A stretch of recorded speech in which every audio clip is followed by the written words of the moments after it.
Hi, hello, my dear students. Welcome to my video lecture class. Right up to now, I uploaded a few video lectures on the topic motion in two dimension or motion in a plane.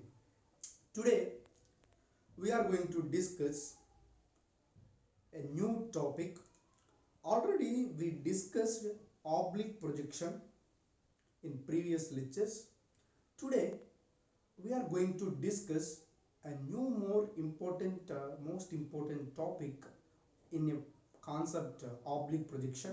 This is very important topic, please be focused. Oblique projection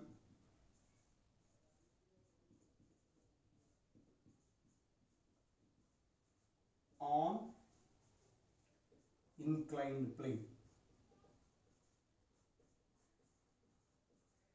Generally, in previous lectures, I discussed oblique projection on the ground we discussed. That means body projected from the ground we discussed. Now, today we are going to discuss body projected from the inclined plane. That means oblique projection on inclined plane. Oblique projection on inclined plane we need to discuss. So in this we had two types. One is up the plane, up the inclined plane.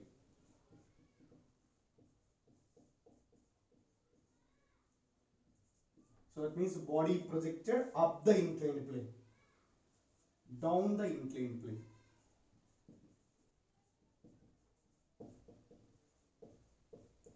Down the inclined plane. So these are the two types in this oblique projection on inclined plane. One is up the inclined plane, second one is down the inclined plane. So we are going to discuss one by one. First I am going to discuss up the inclined plane. So up the inclined plane.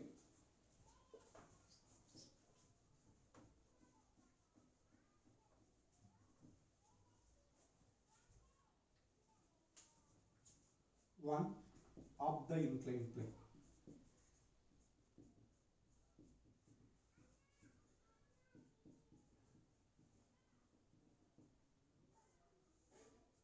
So first of all, I draw a diagram.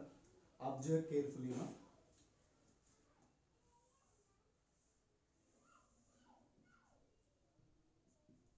First I draw x-axis and y-axis. But here we projected from inclined plane. So how to draw inclined plane? Just we draw here like this. So this is inclined plane. So this is curved line. So I draw some straight line here. Right. So this is inclined plane. Now body projected up the inclined plane. Observe carefully. Up the inclined plane means, so this is a bottom. This is bottom of the inclined plane. This is a top portion of inclined plane. This is inclined plane. Inclined plane means it makes some angle with the ground. It makes some angle. Let alpha be the angle make with the ground. This is inclined plane. Now it is bottom, it is top. Body projected from bottom to top. Body projected from bottom to top. Right? So this is up the inclined plane. Like this it is projected. So now this is one axis, x dash axis. So now this is another axis, y dash axis. It made an angle theta with the ground, that means with the inclined plane. So this is here point P. This is maximum height h. This is maximum height h. This is origin O. I consider this point OP. This point I consider as a B. So this is angle theta. This is angle alpha. So write if body reaches point P, it attains maximum height. It attains maximum height.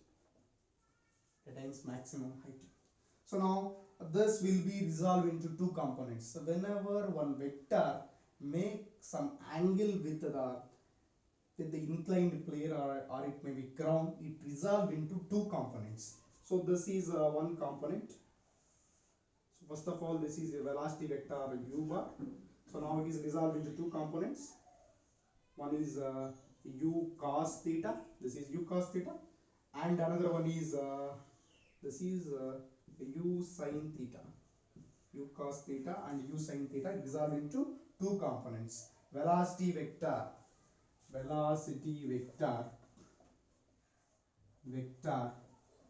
u bar resolves into two components.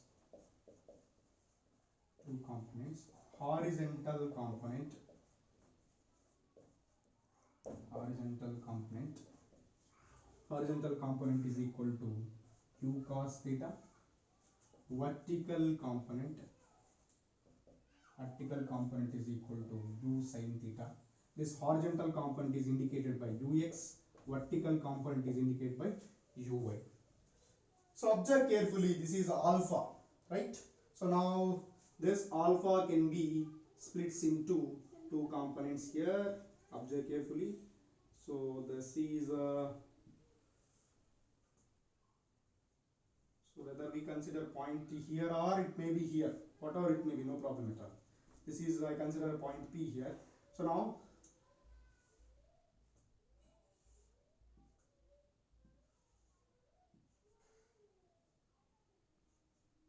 this is a G. We consider perpendicular line. This is G. Here it is alpha, means according to geometry this is also alpha. According to geometry this is alpha, means here also angle is alpha. So this is G. This is split into two components, G cos alpha and this is G sin alpha. G cos alpha and G sin alpha.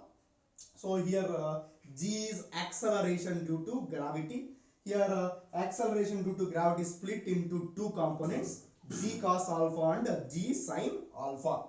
From this diagram, observe carefully. Here u cos theta and G sin alpha both are horizontal components or not. Observe carefully. So here G bar vector also resolves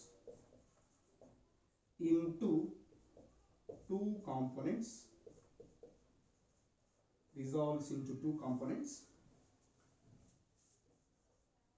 Gx, this is also known as acceleration x component. Ax is equal to minus G cos alpha.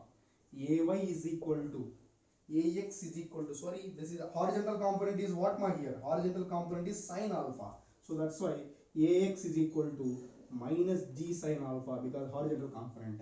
Ay is equal to minus G cos alpha. Observe carefully. So this G sin alpha is horizontal component, G cos alpha is vertical component. We got Ax and Ay. Now you have one doubt here. Why we consider minus here? This is Ax is equal to minus G sin alpha, Ay is equal to minus G cos alpha. We consider now. Why we consider minus? This is a big doubt for you. So how to solve this? Observe carefully. This G sin alpha and u cos theta both are horizontal components. These two are opposite direction. U cos theta means it is a velocity. G sin alpha means this is acceleration. Wherever velocity and acceleration both are opposite directions, we take sign is negative. That is very important now. So here u cos theta and G sin alpha both are opposite direction. So here G sin alpha and u cos theta both are adds opposite direction. Both are adds opposite direction. So that's why we consider minus here. When our acceleration and velocity both are opposite directions, we must consider sign is negative. Sign is negative here, that's why we consider negative. And one more thing, g cos alpha and u sin theta both are adds opposite direction. So that's why we consider ay also minus g cos alpha. So that's why we consider minus. So this is overall this concept about this resolving components of the inclined plane. So ux is equal to u cos theta. Here initial velocity resolved into two components. Ux is equal to u cos theta. Uy is equal to u sin theta. Ax is equal to minus g sin alpha. Ay is equal to minus g cos alpha. So this is resolution of vectors. So after that we are going to discuss time of flight. So how to derive the formula of time of flight? I already discussed definitions of time of flight and maximum height range. Now today we are going to discuss derivation of time of flight, derivation of maximum height, derivation of range whenever oblique projection takes place on inclined plane, body projected from the inclined plane, that to up the inclined plane, so that means bottom to up the body will be moves here. So we need to find we need to derive maximum height, range and time of flight, that we will discuss in next lecture. I hope you understood this lecture. You have any doubt, please mention in comment box. Thank you so much.